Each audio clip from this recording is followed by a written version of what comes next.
So a lot of people said that in light of the price increases and the delays and some of the confusion surrounding the launch that they just weren't interested in the Switch 2. However, I'm guessing a lot of those people had a change of heart because at this point it looks like the Switch 2 might be the most impressive console launch of all time. Japan alone has put in 2.2 million pre-orders for the system, and based on what analysts are predicting, it looks like there could be as many as 6 to 8 million units of the Switch 2 being sold right at launch. Which is just absolutely colossal, so yeah, it looks like Nintendo's going to be sitting pretty, and today I wanted to talk about my personal experience trying to pre-order the Switch 2, along with some of the things that I got with it, including the games and accessories, and why I chose to prioritize the add-ons that I did when I started looking ahead to purchasing the system when it drops here on June 5th. But before we get into the games and accessories and all that stuff, first I did want to talk for just a minute about my personal experience trying to pre-order the Switch. Now, if you remember, I mentioned on the community tab sometime back that I actually pre-ordered one from Amazon UK, and shockingly enough, it did not get canceled. So I technically still have one that could come in from the UK, but ultimately I just ordered that as a backup because we were really uncertain about when the system was going to go up for pre-order in the US after Nintendo delayed it, and if the pricing was going to change in any significant way. But now that that's no longer needed, I'll probably end up canceling that one. But beyond that, I did decide to go ahead and make the effort at midnight to try to pre-order online, specifically at 3 distinct retailers: Walmart, Target, and Best Buy. And what's weird is I would have expected that Walmart would have been the worst place to try to get in on that action, but they actually ended up being the best. After I got in line to pre-order one from Walmart, it actually let me check out in about 20 minutes after I got in the virtual queue. And then after that, I had tried Best Buy initially, but their site didn't even go live to let you pre-order the system until almost an hour after midnight. And then when it came to Target, I was able to get it into my cart, but then there were just a variety of errors that were popping up during the checkout process, and it wouldn't let me grab one. So I was able to get one more from Walmart, and then later that night, around 2 a.m., I was like, you know what, I'll fire up the Target app and see if it would let me check out there, and weirdly enough, it did let me do that. So yeah, ultimately I did end up securing 2 more pre-orders for the Switch 2 online, one from Target and one for Walmart, but not because I'm just gonna like run out and scalp them or anything like that. I usually double up when it comes to new console launches because sometimes I'll have friends or family, in this case my mom, who wanted to get a Switch 2, and I just want to make sure that, we have some options available, because again, this is shaping up to be an incredible launch and a lot of people are trying desperately to get their hands on this system. So no, I'm not just going to hold on to pre-orders I don't need. I'm only going to hold on to them long enough to make sure friends and family are hooked up. And to that end, I did get one more Switch 2 pre-order in person. Actually, I couldn't go. I went by proxy through my dad because I was stuck at the day job. My dad is just a bum who doesn't do anything. I'm kidding. He's retired. All he does is spend his time playing like Avowed, Atomfall, and most recently Oblivion Remastered. But he actually ran over to our local GameStop for me, went ahead and completed my pre-order process so I could be there at the midnight launch, which I am so excited for because midnight launches are something of a rarity nowadays anyways. But yeah, suffice it to say, whether you were going in person to some place like GameStop or trying to order online, it was an absolute battle to try to get one of these systems, and yeah, you probably ended up, like me, probably spending an hour or two just trying to get through it, finally get checked out somewhere. And the reason I wanted to talk about the pre-order experience specifically before getting onto accessories and games is in the course of trying to secure one online, obviously I'm just trying to get the system itself. I'm not so concerned with the accessories because that's just going to delay the checkout process. But now that we've talked about the absolute madness of just trying to secure the system itself, let's talk about accessories and games a little bit. Now on the accessories front, I didn't think there was a ton that I needed necessarily, but there were a few things I did want to make a special effort to procure, and at this point I do have them pre-ordered through GameStop.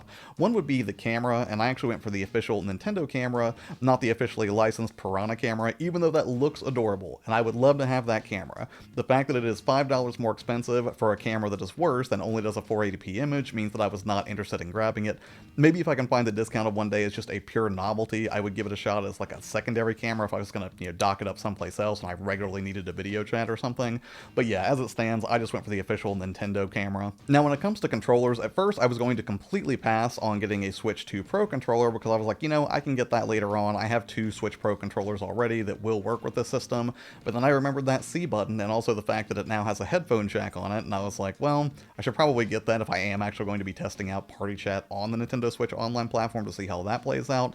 Not to mention when I checked out videos from some other creators who got some hands-on time with the Switch Pro 2 controller, they said it was incredibly smooth for the analog sticks, and I think it was Nintendo Life, but they actually mentioned specifically that the longer you play the original Switch Pro controller, it starts to get a little bit crunchy almost, like the plastic sort of wearing away around the perimeter of the left analog stick, and I actually found that same behavior in my Switch Pro controller. But they think that that will probably not be a concern with the Switch 2, and most people have said that one of the most underrated features of this new controller is just how smooth it feels, so yeah, I'm going to find out for myself and ultimately pre-order one of those as well. Oh, and when it comes to the system itself, I forgot to mention I did go for the Mario Kart World bundle. My rationale here is that Mario Kart World is a game that, even though I'm a physical collector, I don't mind having it digitally from a convenience standpoint, just because you're always going to be down to play some Mario Kart. It's just like a staple of Nintendo's platforms at this point. Not to mention, you're going to end up paying $30 more for it if you go for the physical copy, and I think it's going to be that same price digital. I think it's also going to be the infamous $80, whether you get that digital or physical. So yeah, I feel like if you could get the bundle, that's probably the no-brainer option to go with. But getting away from the system itself and the accessories, now let's talk about the games I actually pre-ordered, because I did go for 2 more in addition to, Mario Kart World, which is obviously bundled with the system. The first will be Bravely Default HD Remaster. I think it's called Bravely Default Flying Fairy HD Remaster. And the reason I went for this one is a few-fold. First off, I just already know this is a great game because I played it when it first came out, I think back in like 2012, 2013, I want to say, on the 3DS. And kind of feeding into that, I do have a physical copy of Bravely Default for the 3DS. And I do like the idea of sort of comparing this against, what it's going to look like on the Switch 2 and just kind of getting an idea of how much of a visual upgrade it is. Also, I think they've already announced that there are some special features unique to the Switch 2 for this version of Bravely Default. Namely, I think there's some mini games that use the mouse and maybe something that use the microphone. I'm trying to remember now. But beyond the raw excitement of just revisiting an RPG that I already know is a good game, I also did like the idea of getting some hands-on experience with the actual game keycard. Now, if you're not familiar, again, the game keycard is this thing from Nintendo where it doesn't have the game on the cartridge, rather it just acts as a hardware key of sorts, where once it's inserted into your Switch 2, then it's like a license that lets you download a digital copy of the game. And I still have my doubts about this, but I'm actually going to do like an entire video on it later on, probably, because I feel like it's been a really divisive thing. But suffice it to say, I just want to get some hands-on experience using one for the first time, just so I can, try it out before I pass judgment. The other game that I pre-ordered was Cyberpunk 2077, and in sharp contrast to Bravely Default, this actually does have the entire game and the Phantom Liberty DLC all on cartridge on a 64 gig cart, so there is no game key card happening here, which I'm very excited about.